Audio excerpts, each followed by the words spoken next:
안녕하세요. 저는 둔산 Q&A 공방에서 재수를 하고 있는 규리라고 합니다. 오늘 제가 할 것은 수능국어 체크리스트인데요. 이 체크리스트의 부제는 100일 만에 1등급 올리기입니다. 제가 저번에 수학 과목에 제가 자신이 있다 보니까 수학 수능 등급 100일 만에 1등급 올리기 영상을 찍었던 적이 있는데요. 이번에 국어도 비슷하게 한번 도움이 누군가에게는 될 수도 있으니까 한번 찍어보도록 하겠습니다. 그래서 제목을 100일 만에 1등급 올리기로 하지 않은 이유는 여기 있는 10가지 방법이 이 순서대로 적용하는 것도 아니고 등급별로 이렇게 차이가 있다고 저는 생각하지 않기 때문에, 그래서 본인이 지금 5등급이든 3등급이든 1등급이든 똑같이 도움을 받을 수 있는 부분이라고 생각하기 때문에, 만약에 오늘 제가 말씀드린 이 10가지 체크리스트 중에서 본인이 생각하지 못했던 부분이 있다면 그 부분을 활용하시면 될 것 같습니다. 그래서 먼저 국어 공부에 대한 얘기를 해보면 수능 과목 국어, 수학, 영어, 탐구 이렇게 크게 4가지가 있죠. 그래서 공부를 할 때 가장 어려운 과목이지만 시간을 투자한 만큼 실력이 잘 느는 게 저는 수학이라고 생각합니다. 먼저. 그래서 수학은 정말 단순하게 얘기하면은 문제를 많이 풀면 돼요. 그리고 영어도 마찬가지로 지문을 많이 접하고 문법을 외운다든지 독해를 많이 하고 그러면 됩니다. 그리고 탐구도 문제 위주의 학습이 수월하게 되죠. 근데 똑같이 국어도 그냥 문제만 많이 푸는 친구들이 많습니다. 그래서 그거를 소위 양치기라고 하는데,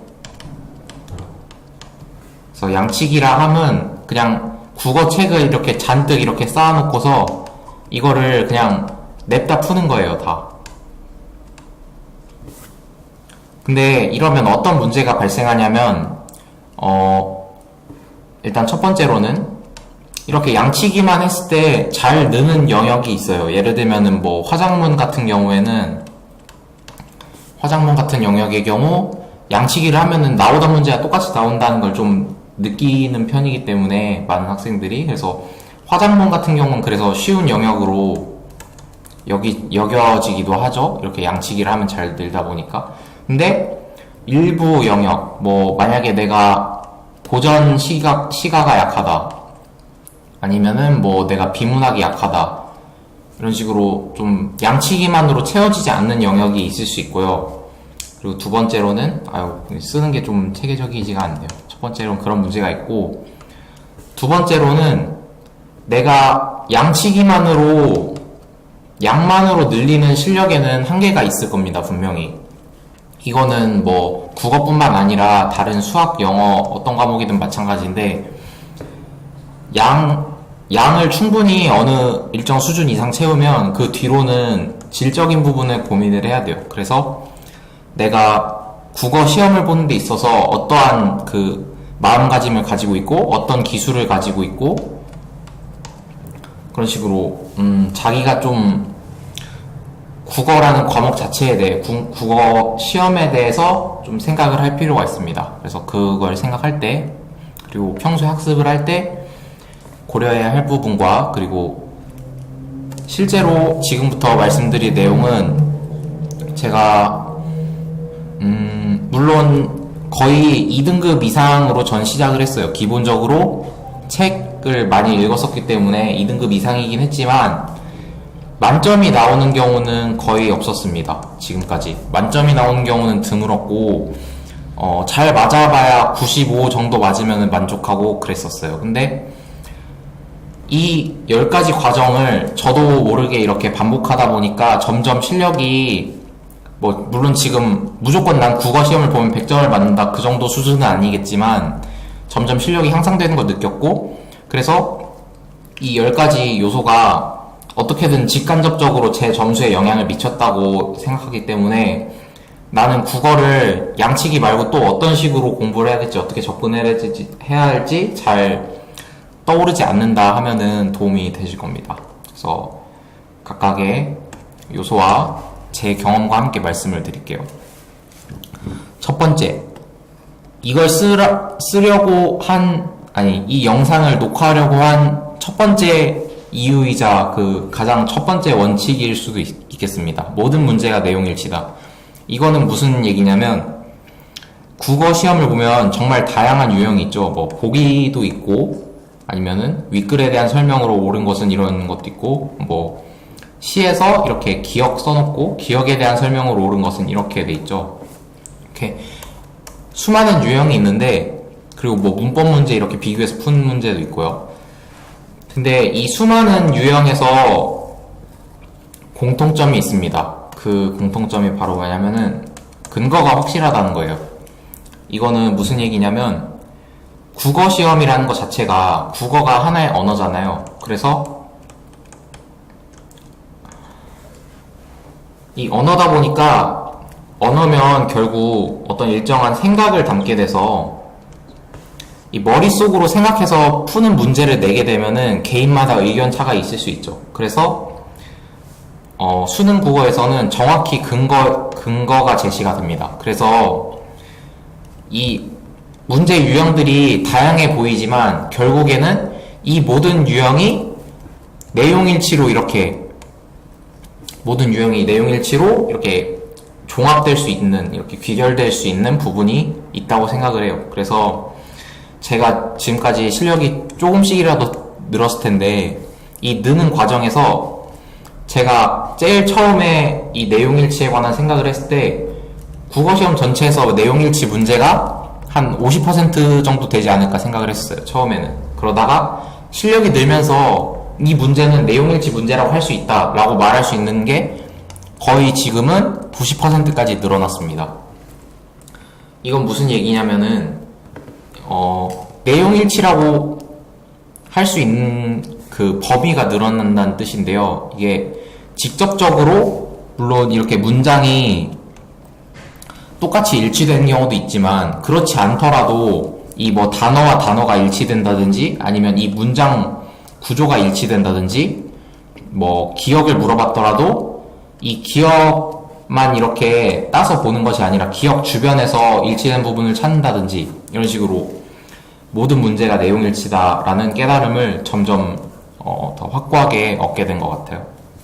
그래서 1번으로 써봤습니다. 그래서 이거를 실전적으로 활용하고 연습하는 방법은, 문제를 푸시고 정답의 근거를 나름대로 찾았을 텐데, 그 근거가 정말 명확하고 확실하게 돼 있으려면은 똑같은 게 가장 명확하겠죠. 똑같은.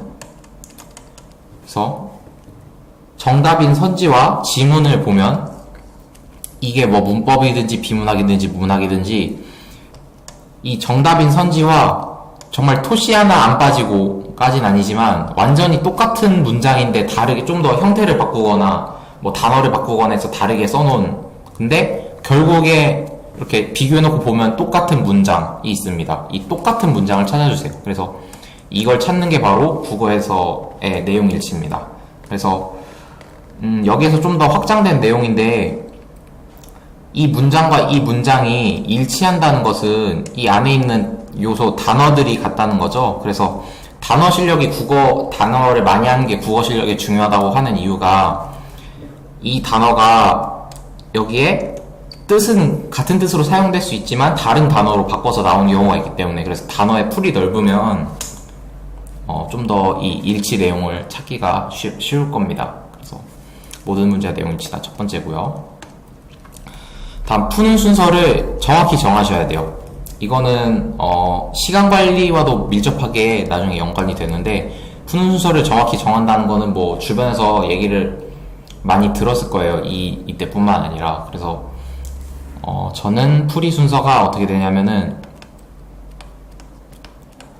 화작문을 모두 풀고 화작문을 다 풀었다 하면은 뒤로 넘어가서, 그러면은 독서랑 문학이 났는데, 일단 시를 풉니다. 시, 현대시랑 고전시, 시를 풀고 그 그러면은 소설하고 지금 비문학이 남았죠?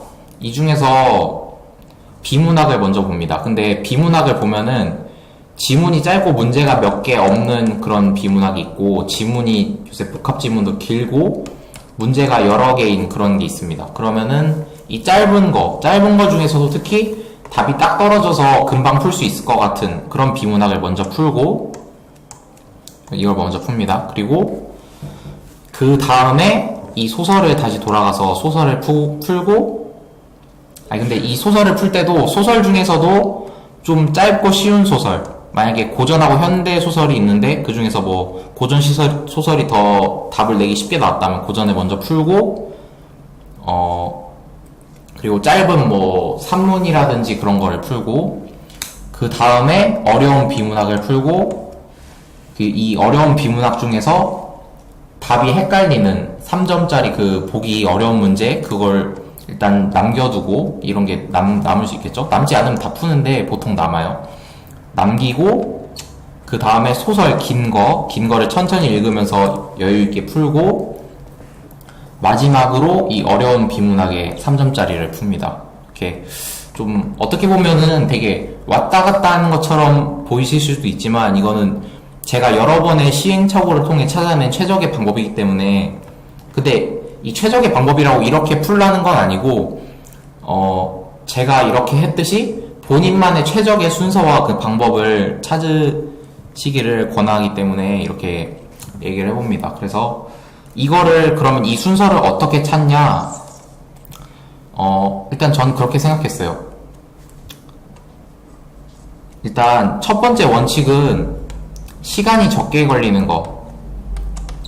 시간이 적게 걸리는 걸 먼저 풀고서 나머지 시간이 오래 걸리는 걸 풀어야 좀 더 여유가 있겠죠. 생각을 해보면은 만약에 내가 시간이 오래 걸리고 내가 어려워하는 영역을 먼저 풀었는데 그걸 하느라 나중에 막 시간이 10분밖에 안 남았어요. 근데 나머지 내가 쉽게 풀 수 있는 건데, 쉽고 빨리 풀 수 있는 건데 이게 15분이 걸려요. 그러면은 이 5분 사이에 너무 많은 문제가 날아간다는 거죠. 이 5분 사이에 내가 한 4문제 정도를 더 풀 수 있었을 텐데 이 4문제를 찍게 되기 때문에 기본적으로 시간이 오래 걸린 걸 먼저 해야 돼요. 시간이 짧게 걸린 걸 먼저 해야 돼요.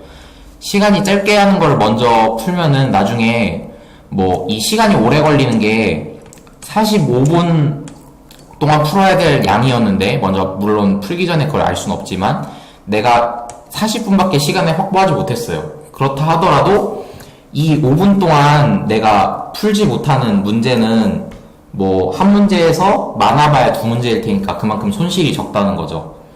이게 단순히 못 풀고 찍게 되는 경우뿐만 아니라 뭐 1, 2등급의 경우에는 못 풀고 찍는 문제는 거의 없겠지만 시간이 부족하면 그만큼 급하게 찍게 되기 때문에 정답률이 많이 낮아집니다. 그래서 찍는 것과 거의 비슷한 상태가 돼요. 이게 마음이 급하면은. 그래서 그걸 방지하기 위해 시간이 짧게 걸리는 것 먼저 하고, 그리고 두 번째 원칙은 무엇보다 경험이 중요하다는 겁니다. 경험. 그래서 앞으로 실전 모의고사를 풀 때 자기만의 그 정해진 순서가 있다면 그 순서를 따라가시고, 그 순서가 없다면은 이 실전 모의고사를 볼 때 그 순서를 여러 가지로 시험을 해보셔가지고, 아니면은 아까 말했던 1원칙, 이 시간이 적게 걸리는, 이게 개인차가 있을 수 있으니까 시간이 적게 걸리는 것부터 풀어서 그 시간에 맞추는 연습을 자꾸 해주셔야 합니다. 그래야 이 흔들림 없이 풀 수가 있어요. 그래서 이걸 통해서 이 푸는 순서를 정확히 정한 것만 해도 점수가 약간 뭐 그래도 3점에서 많으면은 10점까지 오를 수 있을 거라고 생각을 합니다. 시간 순서 정하시고요. 세 번째, 내가 틀릴 만한 문제를 체크해서 그 안에서만 틀려야 함. 이거는 무슨 소리냐면은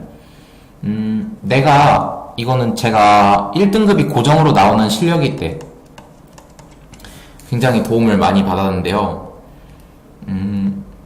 내가 국어를 1등급 뭐 내지는 2등급을 맞는 실력이다 라고 하면은 몰라서 틀리는 경우는 거의 없습니다. 이게 무슨 소리냐면은 내가 그 문제를 완전히 통째로 알지는 못하더라도 그래도 답을 낼 정도로는 그 문제를 파악하고 풀 수 있어요. 근데 이 경우에는 뭐가 가장 중요하냐면 실수를 안 하는 게 가장 중요한데, 이 실수를 한다는 거는 전 이렇게 생각합니다. 내가 문제를 풀었는데 국어 문제를 틀리는 건 크게 두 가지가 있죠. 첫 번째는 이렇게 선지 5개 중에 이게 답이다 하고 내가 찍었는데 내가 생각하지 못한 이게 답이었다, 이런 경우가 있고, 두 번째는 5개가 있으면은 한 2개 정도는 확실하게 이게 보자마자 바로 이게 답이 아니다 하고 지우고, 세 번째는 좀 생각을 하다가 좀 보니까 찾아가지고 이걸 답이 아니다 라고 지웠어요. 근데 이 2개가 너무 헷갈려가지고 계속 끝까지 고민했는데도, 고민해서 나름대로 어떻게 결론을 내려서 이걸 찍는데 아깝게 이거인 경우가 있죠. 그래서 이 2번의 경우는 사실 이거는 실력의 문제이기 때문에 2번의 경우는 틀려도 개선할 여지가 있다고 충분히 자기가 그렇게 기쁘게 생각하셔도 됩니다. 그런데 이 첫 번째 경우가 매우 치명적이에요. 이거는 왜 그러냐면은, 이 첫 번째 경우로 많이 틀리는 분들의 경우 본인의 국어 점수가 이렇게 들쭉날쭉을 많이 하실 거예요. 그거는 왜 그러냐면은, 내가 이 답을 찍었을 때 명확성이 그만큼 떨어지는 것이기 때문에, 만약에 내가 어떤 문제를 딱 내가 답이라고 골랐을 때 그게 답일 확률이 95%라면은 내 실력이 일정하고 문제 난이도가 일정하면 점수가 어느 정도 일정하게 이렇게 나오겠지만, 내가 어떤 걸 답이라고 찍었는데 그게 답일 확률이 70%다. 그러니까 자기의 답이 그만큼 확신이 없다라고 하면은 점수가 이렇게 들쭉날쭉하겠죠. 많이 틀리는 날엔 이 70%에서 70%가 많이 걸린 날에는 잘 나오는데, 아니면 이렇게 떨어지는 경우. 그래서 이거를 방지하기 위해서는 어떻게 해야 하냐면, 문제를 푸는 과정이나 아니면 문제를 풀기 전이나 상관없으니까 본인이 자주 틀리고 본인이 실수할 만한 유형의 먼저 이 문제 번호가 있으면은 이 위에다가 다 먼저 체크를 해 놓으셔야 돼요. 그래서 처음에 이렇게 문제지를 받고 쭉 훑어볼 때 그때 체크를 하든가, 아니면 문제를 내가 그냥 일단 먼저 체크를 안 하고 일단 문제를 푸는데, 이 문제가 좀 어렵고 헷갈려가지고 틀릴 것 같은 생각이 든다 하는 거를 체크를 해야 돼요. 그래야 내가 어떤 유형에 약한지도 더 잘 알게 되고, 이거를 풀면서 이렇게 이상하게 틀리는 경우가 줄어듭니다. 그래서 이거를 집중해서 이 문제를 보면은 점수도 올라가는 데 큰 도움이 되고요. 그래서 이 모의고사를 연습을 지금부터 많이 하실 텐데, 그때 저는 이 점수를 올리는 거에 주력하기보다는 이 체크한 것, 내가 틀릴 것 같다고 표시한 문제 이외에 밖에서 틀리는 경우를 최대한 막아야 합니다. 이 경우를 내가 이렇게 체크해서 이 문제가 틀릴 것 같아, 그래서 2분의 1로 찍었는데 어쩔 수 없이 틀렸다, 그거는 실력을 키워서 이거의 근거를 좀 더 정교하게 찾는, 아니면 문학 개념을 늘리든 해서 메꿀 수 있지만, 이렇게 내가 체크한 문제 밖에서 틀리는 거는 수능장에 들어갔을 때 내 점수를 깎아먹는 주범이기 때문에, 이 내가 체크한 문제 이외의 거를 틀린 거, 이걸 최대한 줄이셔야 합니다. 그래서 이 체크한 양을 늘리는 한이 있어도 절대로 이 체크한 거 밖에서는 틀리면 안 돼요. 그래서 이 연습을 자꾸 하다 보면 실수를 많이 줄일 수 있을 거라고 생각을 합니다. 이게 체크가 늘어나서 체크하는 거 안에서만 틀렸는데, 체크가 많아서 내가 점수를 못 맞는 건 본인의 실력 문제지, 근데 그거는 정당하게 자기를 점수를 맞는 거예요. 근데 이렇게 자기의 실력보다 점수가 안 나오면 안 되니까 실력만큼 받기 위해서 이렇게 체크한 거 이외의 문제에서 틀리지 않도록 이렇게 노력을 해주시고요. 네 번째는 시간 체크입니다. 이거는 시간 관리랑 관련이 있는 건데, 이거는 사실 제 생각이 아니라 제가 이거를 어디서 들었는데요. 이거 얘기해도 되려나? 이투스에 있는 국어 선생님인데, 갑자기 기억났네. 권규호 쌤. 제가 이분의 인강을 듣진 않았지만 모의고사도 몇 번 풀었고 그 PC진가 그런 영상을 리투스에서 봤는데요. 거기서 이 선생님이 말씀하시기를 그 모의고사를 볼 때 아니면 뭐 수능장에서 수능을 볼 때 내가 시간을 언제 몇 번 체크를 할 것인지를 정해놓으라고 하셔가지고 제가 그거를 실천해봤더니 굉장히 효과가 좋더라고요. 그래서 그게 어떤 원리냐면 80분 동안 시험을 보죠. 그래서 아까 말한 이 푸는 순서를 정해놨으면은 일정한 순서가 있을 거예요. 푸는. 그래서 내가 시간을 그러니까 시계를 언제 볼 것이냐 그거를 정해놔야 한다는 거예요. 그래서 그 선생님이 말하기는 정확히는 기억이 안 나는데 화작문을 다 풀었을 때 한 번, 그리고 뭐 문학이 끝났을 때 한 번, 비문학 끝났을 때 한 번, 다시 한 번 검토했을 때 한 번, 뭐 이런 식으로 4번인가를 보라고 하셨는데 이 횟수는 크게 중요하지 않은 것 같고 본인이 편한 대로 하면 되는데 이거를 정해놓는다는 게 굉장히 중요해요. 이게 왜 그러냐면은 그분이 영상을 보면 알겠지만 내가 아무 데나 막 시간을 보고 어떤 때는 잘 풀린다고 시간을 안 보고 그러면은 내가 지금 평소에 내가 연습할 때보다 시간을 많이 썼는지 아니면 덜 써서 여유가 있는지 그걸 알 수가 없어요. 그래서 정확히 이렇게 내가 어떤 걸 끝내고 아니면 얼만큼의 문제를 풀고 시간을 보면은 내가 지금까지 모의고사를 봤을 때 여기까지 뭐 화작문까지 끝났을 때 평소엔 20분이 걸렸는데 지금 25분이 걸렸다 아니면 뭐 15분이 걸렸다 그거를 체크가 가능하기 때문에 이렇게 시간을 언제 볼지 정해놓고 풀면 이것도 도움이 될 것 같습니다. 그리고 5번째, 문장을 PQ 형태로 단순화라는 건데 이거는 이 모든 문제가 내용일치다 이거랑 맥이 닿는 이야기인데요. 이건 뭔 소리냐면은 이건 특히 비문학에서 굉장히 유용하게 쓰이는데 비문학이 이렇게 쭉 있으면은 막 단어가 엄청 많죠. 단어가 엄청 많은데 이 단어가 어떤 문장으로서 문장이 아니라 이 글로서 하나의 흐름을 이루고 있습니다. 근데 여기서 이 선지에도 이렇게 단어가 있고 이 일치하는 걸 찾아야 되는데 이 일치하는 걸 찾을 때 뭘 검토해야 하냐면 선지에 있는 이 문장에서 P면 Q이다 이런 관계가 있어요. 그리고 선지에 있는 선지 1번에 있는 이 문장에도 P면 Q이다 이런 관계가 있어요. 그러면은 이 선지하고 이 문장에 있는 지문에 있는 이 문장하고 이게 같으면은 1번이 정답이겠죠. 근데 이거를 비교해 봤을 때 뭘 비교해 봐야 하냐면 P가 먼저 같은지 비교해야 되고 Q가 같은지 비교해야 되고 이 화살표 관계가 뭐 선후 관계로 같은지 아니면 인과 관계로 같은지 그런 거를 다 따져봐야 합니다. 그래서 이 PQ 형태로 한다는 게 어떻게 보면은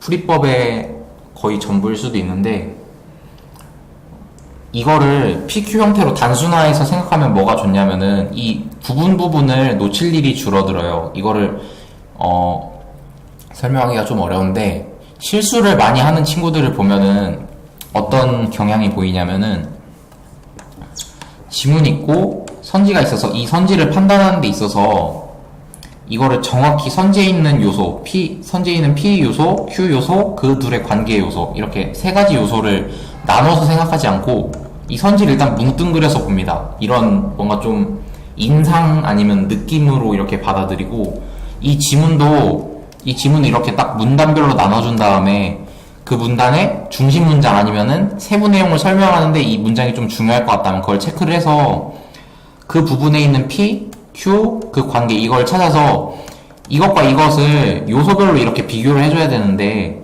이걸 뭉뚱그려서 느낌으로 이렇게 이해를 하다 보면은 실수가 나오기 쉽습니다. 그래서 이렇게 문장을 PQ 형태로 만드는 연습을 자꾸 해주시면 좋을 것 같아요.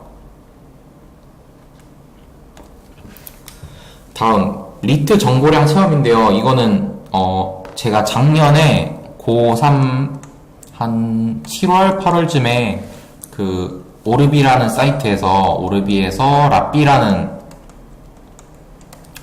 국어 선생님이 계시는데요. 그분이 아니 라삐가 아니라 죄송합니다. 라삐라는 쌤 것도 자료 한번 본 적이 있어요.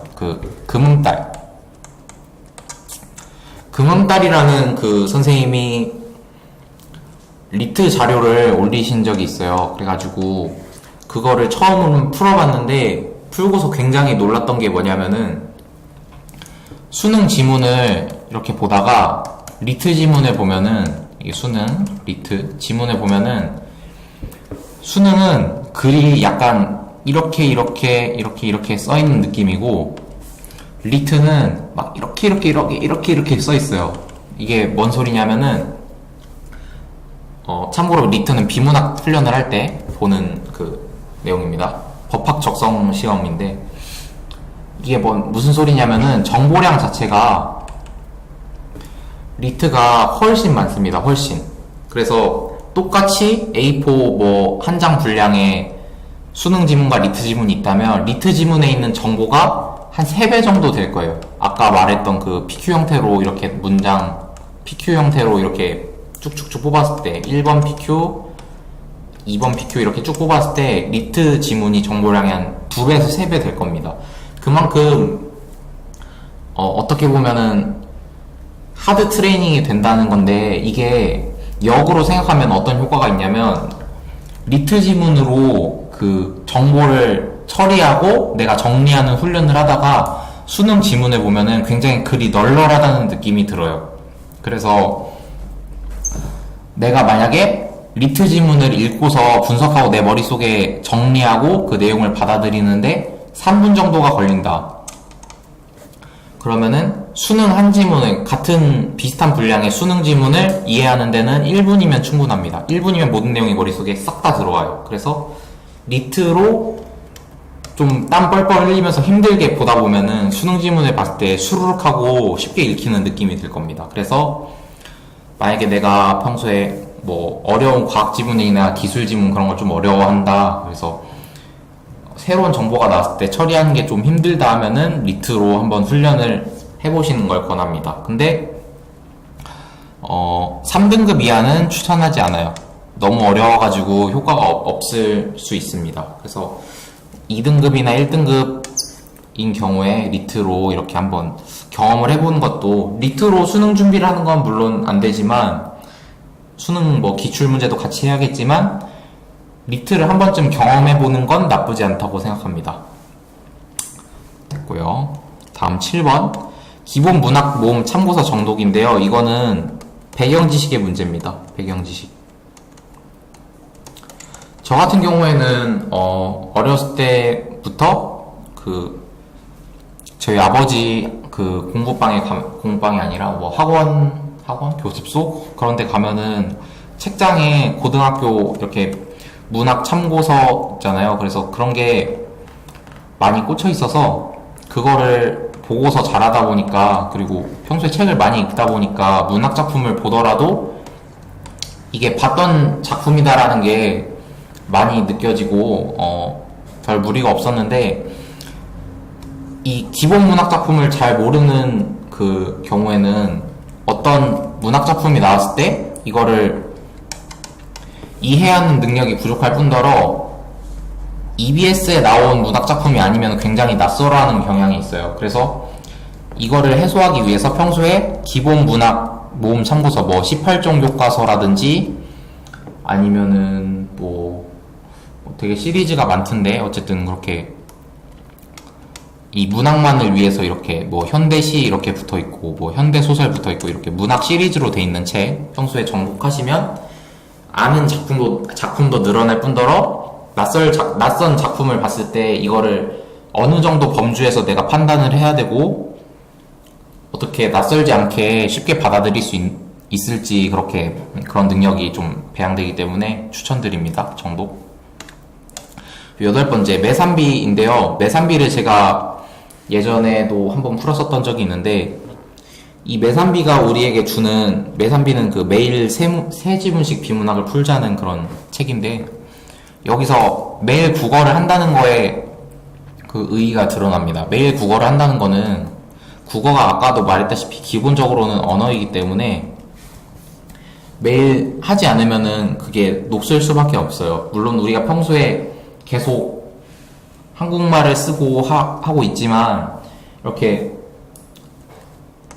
수능은 어쨌든 지문을 독해라고 해야겠죠. 지문을 독해하거나 뭐 문학 작품을 감상하는 능력, 이런 걸 묻는 거기 때문에, 이런 거를 우리가 시험 공부라기보단 수능 공부를 안 하고 평소에 일상생활에서 자주 하는 행동은 아니기 때문에 이거를 꾸준히 매일매일 해줘야 합니다. 그래야 자기의 문제 푸는 감이 유지되고 공부하는 페이스가 유지가 돼요. 그래서 매산비의 정신을 따라서 우리 모두 매일매일 국어를 적어도 30분, 정말 적어도 30분, 그리고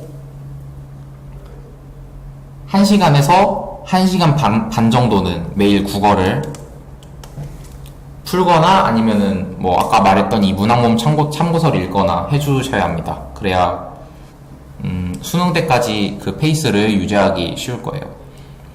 그리고 9번은, 이거는 비교적 제가 최근에 느낀 건데, 정보량이 많은 지문의 경우 막 이게 인과관계랑 선후관계가 굉장히 복잡할 때가 있습니다. 이렇게 해서 이게 인과관계가 이렇게 되고, 이 다음에는 선후관계가 이게 이 관계로 이어지고, 이 관계는 또 이 관계를 포함을 하고 있고, 이 관계는 이 관계랑 반대고, 이런 식으로 지문 위에서 이렇게 체크를 하다 보면은 막 정신없을 때가 있는데, 이거를 이런 식으로 이거를 뭐 A라고 하고, 이거를 B라고 하고, 이거를 C라고 하고, 이걸 D라고 한다면은 이거를 옆에다가 그림으로 이렇게 정리를 할 수가 있습니다. A 다음에 B가 나오고, B가 C를 포함하고 있고, C는 D랑 반대다. 이런 식으로 옆에다가 그림으로 이렇게 정보를 따로 정리를 하면은, 이게 무작정 이렇게 막 선후관계 계속 엮어가면서 힘들게 지문에서 보는 것보다 훨씬 더 명확하게 나타나고, 이 그림으로 나타낼 수 있다는 거는 완전히 내가 그 구조를 이해했다는 것이기 때문에, 이렇게 그림으로 메모를 하면서 저절로 이 구조를 내가 한 번 더 되새길 수 있는 그런 방법이 될 수 있기 때문에, 한번 무작정 체크하기보다 그냥 한번 비문학 지문 하나를 놓고 이거를 읽으면서 여기 위에다 체크를 하나도 안 하고, 물론 평소에 체크를 할 수도 있고 안 할 수도 있지만, 평소에 체크를 지문 위에다 했다면은 이걸 하나도 안 하고 이 하는 내용을 옆에다가 그대로 이렇게 메모를 해가지고 약간 해설서를 만들듯이, 이게 실제로 제가 해설서를 만들면서 느낀 방법인데, 옆에다가 그림으로 그 핵심 요소들 간의 관계를 나타내면서 이렇게 그림으로 한번 그리면서 이게 지문 이해에 어떤 도움을 주는지 체험해 보시면 좋을 것 같습니다. 그리고 이게 실제로 수능장에서 이 방법을 사용하지 않더라도 이 그림으로 내 머릿속에서 그리는 훈련을 자꾸 하다 보면은 지문 구조 이해에 도움이 될 수 있고, 또 만약에 내가 특별히 어려워서 이 지문은 내가 10분, 15분을 들여서라도 완벽하게 이해를 해야 이 킬러 문제를 맞출 것 같다 하면은 그 문제, 이 그림 그리기 방법을 평소 연습을 해뒀다면 사용해서 좀 더 이해를 잘 할 수 있겠죠. 이렇게 9번이 그림으로 그려보자 이고요. 10번이 기출의 중요성입니다. 그래서 중요한 거 2개, 이렇게 2개가 이렇게 쌈으로 이렇게 싸먹는 형태로 이렇게 하면 나왔어요. 기출. 정말 별표를 1시간 내내 쳐도 모자랄 만큼 기출 중요합니다. 당연히. 평가원의 그 판단 기준과 판단 범주와 어느 정도까지 내가 생각을 해야 되고, 어느 정도까지 수준까지 문제가 나오고, 이런 문제가 나왔을 때 어떻게 판단을 해야 할지, 그게 모두 기출에 들어가 있습니다. 그래서 사실 저는 국어의 경우 기출만 완벽히 봐도 2등급까지는 누구나 갈 수 있다고 봐요. 그래서 기출의 중요성, 뭐, 저뿐만 아니라 수많은 국어 선생님들과 뭐, 학교 선생님들 다 강조를 하시기 때문에 기출의 중요성 뭐, 여기까지 하겠습니다. 기출 문제 많이 보시고, 반복해서 봐도 좋고, 뭐, 내가 1등급이어서 더 이상 기출을 보면 질린다 하면은, 내가 그걸 기출을 맞출 때 맞은 선지 말고 그 옆에 있는 틀린 선지도 같이 보면서 이 틀린 선지를 어떤 걸 보고 헷갈리면은 이걸 찍게 냈을까 그걸 고민하면은 실력이 지금보다도 더 향상될 수 있는 그게 그러니까 이왕에 문제를 심층적으로 분석할 거면 기출로 분석하는 게 좋다고 생각을 합니다. 그래서 이 기출의 중요성을 가장 강조한 책이 마달이어서 옆에다가 하나 써봤습니다. 그럼 이상으로 수능 국어 체크리스트 마치겠습니다.